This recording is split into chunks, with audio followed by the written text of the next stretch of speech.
بسم الله والصلاة والسلام على رسول الله. اللهم صل وسلم وبارك على سيدنا محمد أفضل الخلق وعلى آله وصحبه وسلم. صباح العسل، صباح الفل، صباح الياسمين على أحلى متابعين يوميات سهور في الريف. بنحبكم جدا جدا في الله، ومتشكرين جدا على تعليقاتكم الحلوة اللي انتوا بتعلقوا لها لنا ديت، وأحلى كلام تكتبوا لنا. متشكرين جدا، ووالدتي برضو بتشكركم يا جماعة، واخويا السيد برضو بشكركم على فكرة.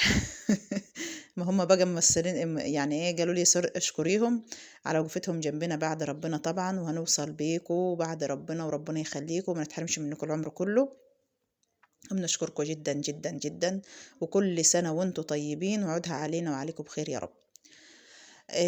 طبعا نبدأ بقى الفيديو الجميل اللي انتوا شايفينه ده. بس قبل ما نبدأ كده نسمي بالرحمن كده، ونحط لايك واشتراك. لأول مرة تشوفيني ما تنسيش تشتركي وتفعلي الجرس ولايك وشير. وتعالوا معانا بقى، عملنا أحلى روتين النهاردة، يعني روتين صح يعني. بس ببدأ بقى يا جماعة ايه بالمروحة الأول. بمسح المروحة كده مسحان حلو، يعني بتتغسل غسلة معتبرة كده، وبعد كده ايه بجيب حاجة تانية ناشفة أنشف بها المروحة. ليه؟ كان عليها طبعا بنبقى فاتحين الأوضة، بدخل أي حاجة زي ناموس زي دبان زي أي حاجة مهما كان بتبقى ماسكة ايه على المروحة وكده. وغير كده كمان لو ما فيش الكلام اللي انا بقول لكم عليه ده، بيبقى في تراب برضه. يعني في الحالتين بيبقى في تراب. اوضه الجلوس دي طبعا مفتوحه لضيف غير ضيف، لو احنا قاعدين فيها شويه برضه فاتحينها، يعني 24 ساعه مفتوحه هي اوضه الجلوس يا جماعه. قلت بقى ان انا اعمل فيها روتين كده وانضف طبعا قبل رمضان. على فكره انا عملت كام روتين كده، بس انا لسه ما رفعتهمش والله يا جماعه. كل يوم برفع حاجه كده. يعني ايه، بدأت بشغل الروتينات دي قبل رمضان كده، تنظيف ومسحان يعني كله مع بعضه كده. جيت طبعا شلت الكنب بره، دي اوضه الجلوس برضو. شلت الكنب بره، وقلت ان انا ايه انفض بقى. نفضت الشبابيك من بره ومن جوه اهوت. بس انا كنت حاطه السلم بره، بصراحه ما عرفتش اصور وانا بره يا جماعه. ليه؟ اللي كانت نفعاني قبل كده بنت اختي، وبنت اختي مش معايا، والسيد اخويا راح الشغل. مش ينفع لنا طبعا هصور ازاي وكده. حطيت السلم وطلعت بقى بره كده زي ما انتوا شايفين، وقمت جايه ايه، مسكت الشبابيك برضو من بره مسحان وتنظيف. ودول برضو دخلت جوه. المهم انا بدأت بالمروحة الاول، عشان ايه دي اخر حاجة اللي هي الشبابيك بقى، وانا تحت كده. وهبدأ بقى ان انا اكنس برضو بكنس الأوضة الاول، يعني قبل ما بمسح الأرضية بكنسها الاول. ليه؟ لو في تراب لو في اي حاجة بشيلها الاول كده عشان امسح على نظافة. انا واخده كده على طول، يعني ايه مش بقى. امي جت ايه امسحي وخلاص، وقلت لها لا لازم تتكنس الاول. بس انا لما كنست الاول الاوضه كان فيها تراب. قالت طب حلو يا ساره اللي انت ايه ما مسحتيش على طول، لازم اللي انت تكنسها الاول. قلت لها لا، سوا برندة سوا صاله سوا اوضه الجلوس سوا اي مكان مهما كان، لازم اللي انا ايه لازم اللي انا انضفه الاول. لازم اكنسها الاول وبعدين امسح يعني. وطبعا لو في خيام فوق عنكب اي حاجه مهما كان شلتها برضو بالمجشه قبل ما اكنس برضو. المهم انا خليت اوضه الجلوس ديت زي السكر تحفه كده. بس بدات ان انا شلت الكنب الاول بره عشان ايه. وبس الكنبه دي تقيله بقى، بصراحه تقيله يعني. مش كنبه يعني.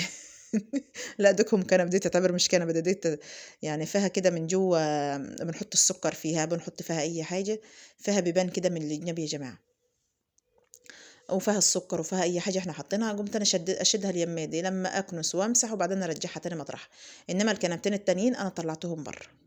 ملحش اللي انا هشيل فين الاوضه يا دوبك، يعني ايه ما ينفعش اللي انا احط الكنب كله هنا. لازم طلعت التانيين بره. وكنت عايزه اشيل التلفزيون برضو بره، بس انا بصراحه ما عرفتش ليه، التلفزيون تقيل. وكده كده ايه يعني بجيب من تحت الترابيزه كده وخلاص، سوا مسحان سوا كنس. برضو بكنس من تحت الترابيزه. تقيل، ما هو انا مش عارفه اشيله، وافرض لو هو وقع اتكسر مني.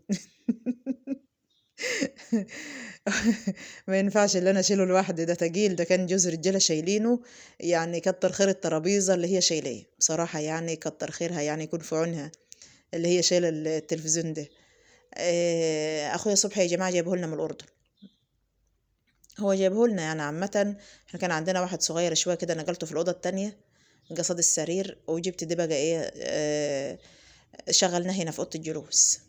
قلت بدل ما يبقى هنا تلفزيون صغير لا، وديت التاني غادي، وجبت ده اليمين ده، رغم اللي هو اللي كان جايب التاني برضه، يعني اول ما سافر وكده جاب لنا التاني.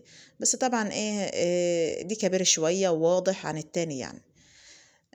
جبته بقى هنا، وقمت جاي موديه التاني هناك. السيد اخويا وهو هناك بتفرج عليه بالليل في في اي ساعه يعني، عامه هو قصاد السرير على طول.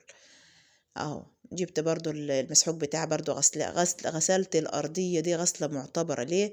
انا ما يعني كل فتره كده بعمل فيها روتين، كل فتره لازم اعمل في اوضه الجلوس دي روتين. النظافه حلوه جدا جدا يا جماعه. انا عندي اعمل روتينات وما اعملش اي حاجه تانية بصراحه، يعني انا بحب الروتينات اكتر من اي حاجه. سواء غسيل ملابس، سواء تنظيف ارضيه، سواء حيطه، سواء شبابيك. المهم انا عملت الروتين ده يعني تنظيف كده قبل رمضان. عشان ايه؟ عشان يدخل علينا رمضان كده حاجة نظيفة يعني. وبدأت اللي أنا غسلت الحصر برضو، و... وفي يعني عملت في كل أوضة روتين، وفي الصالة برضو روتين. بس أنا برفع كل يوم حاجة كده، كل يوم لازم أرفع فيديو كده، مش كل يوم في بعضه يعني. وكنت غاسلة الفرش ديت برضو. يعني أنا عملت الروتين الغسيل الأول، وقمت جايه بقى بعد ما نشفوا كنت انا نظفت الاوضه ومسحتها مسحه معتبره، ودخلت الكنب. وجيت بقى جبت الفرشه هيت، وقلت لها انا البس بقى المساند واظبط الاوضه دي تظبيطه كويسه كده. اهو شفتوا، نظافه نظافه يعني، بسم الله ما شاء الله. طلعت فوق السطح، لميت الغسيل كل هيته، وقمت جايبه بقى قلت ما انا اظبط الكنب بالمره. عشان انا لو يعني حاجه كده، عشان اخلص من اوضه، مش ينفع ان انا اسيب الاوضه دي كده، يجي ضيف، يجي اي حد على سهوه، تبقى اوضه الجلوس مفتوحه لاي حد، يبقى جاهزه عامه. ما هفرش هو الصاله كده كده مفروشه برضو، بس مهما كان برضو اوضه الجلوس ابدا دي يعني حلوه للضيف. لازم اوضه الجلوس لازم تفضل نظيفه يا جماعه، هي ابدا من اي اوضه تانية. لو اجى حد على سهوة كده نده علينا نفضله فيها، بدخل يقعد فيها، مش يطلع يقول ده شفتوا عاملين ازاي ده. ما حدش هيقول يعني بيعملوا روتين يا جماعة، لا هيقولوا دي هو الأوضة دي مش ناظفة ليه، ده شايلين الكنب، ده مش عارفة يبقى لا، خلصت الروتين ومسحت الأرضية غسلة محترمة كده، وقمت جايبة بقى قلت لنا أظبط أوضة الجلوس عشان لو طلعت بره يبقى حاجة كده. بصراحة كان يوم زي العسل، يوم جميل جدا. دور الروتين دي يا جماعة هو كله شغل كده. بس بصراحة كنت سعيدة كده وانا بشتغل. الشغل ما باخدش اي حاجة، ما باخدش اي حاجة مهما كان خالص، ما باخدش. كانت امي بقى بتقول لي هات اما البس لك المخدات ديت، قلت لها لا انا هعملهم انا بسرعة كده. قالت طب هاتي وانا اساعدك. هي بصراحة كانت عايزة تساعدني في اي حاجة. قالت انت تعبت النهارده يا سهير من غسيل ملابس، لا غسيل الفرش، لا غسيل لا مسحان الأوضة، لا تنظيف الأوض. قلت لها سيبها لله. هم يعني لازم ابدا بحاجه كده، والحاجه اللي بخلصها بتخلص على بعضها الاول، وبروح لحاجه تانية برضو. اه انا احلى حاجه عندي هي الكنب على فكره، هي الكنب هي احلى حاجه. بس عايزه بقى اجيب اغير الفرشه دي بقى، بس قدام شويه كده اقوم جايبه بقى اخلي الثلاث كنبات نفس الفرش، نفس اللون اللي هو واحد يعني. شفتوا، ما خدش اي حاجه. وجبت برضو الحصر يعني بعد ما اتغسلوا، برضو لقيت الحصيرة نشفت، برضو جبتها وجبت يعني المهم في الحالتين لقيت الفرشة دي نطفت ودي نطفت على طول يعني. وكنت غاسلة الفرشة ديت قبلها بيوم، ولما خلصت الروتين في الأوضة لقيتهم نشفوا على الحبل، طلعت بقى لميتهم وجيت. برضو الحصيرة نفس الطريقة. المهم أنا بغسل قبل ما أجي أمسح الحاجة يا جماعة قبلها بيوم عشان ينهض ينشف. لأن اليوم الدنيا مش مظبوطة على فكرة، يعني أنا بتلخبط على فكرة يا جماعة. يوم شمسة، يوم هوا، يوم جو مغين. قلت لا، افرض ان انا غسلت الفرش دي في نفس اليوم مش هينهضوا ينشفوا يعني، يبقى دي قبلها بيوم. وبدأت الأوضة بقى واديتها أحلى روتين النهاردة. شفتوا؟ اهو. لا نظافة نظافة حلوة يا جماعة بصراحة يعني. شفتوا خليتها تحفة ازاي؟ اه. مرة قلت برضه امسح التلفزيون، وامسح الشاشة اللي فوق دي، يعني كل حاجة امسحها كده عشان لما اجي افرش الحصيرة افرشها بقى على نظافة. يعني مش ينفع ان انا بعد ما افرش وارجع تاني انضف، لا امسح، لا مش عارفة لا انا كده في الحالتين لسه ما فرشتش الحصيرة على فكرة. وقلت لما اعمل روتين برضو انضف التلفزيون واللوتر حتى وراه، كل حاجة يا جماعة زي ما انتوا شايفين كده. مفيش احسن من النظافة. المهم انا عندي اوضة الجلوس ديت بالدنيا بحالها، هي اهم حاجة اوضة الجلوس دي، نظافة نظافة يعني. اهو شفتوا بعد ما خلصت طبعا وادي اهوت بسم الله ما شاء الله، النظافة حلوة حلوة يا جماعة والله. ده الحصيرة اه الخاصة جبت بيا. الحصيرة اهيت، والشريط برضو كنت غسله بحطه تحت تحت الترابيزة وطبعا برضو. ديت آيات قرآنية اه هي. شفتوا احلى حاجة. يوم دي الحمد. صورة امي وابويا يا جماعة. واحلى آية كده قرآن يعني طبعا هتبقى متعلقة حلوة عندنا. شوفي.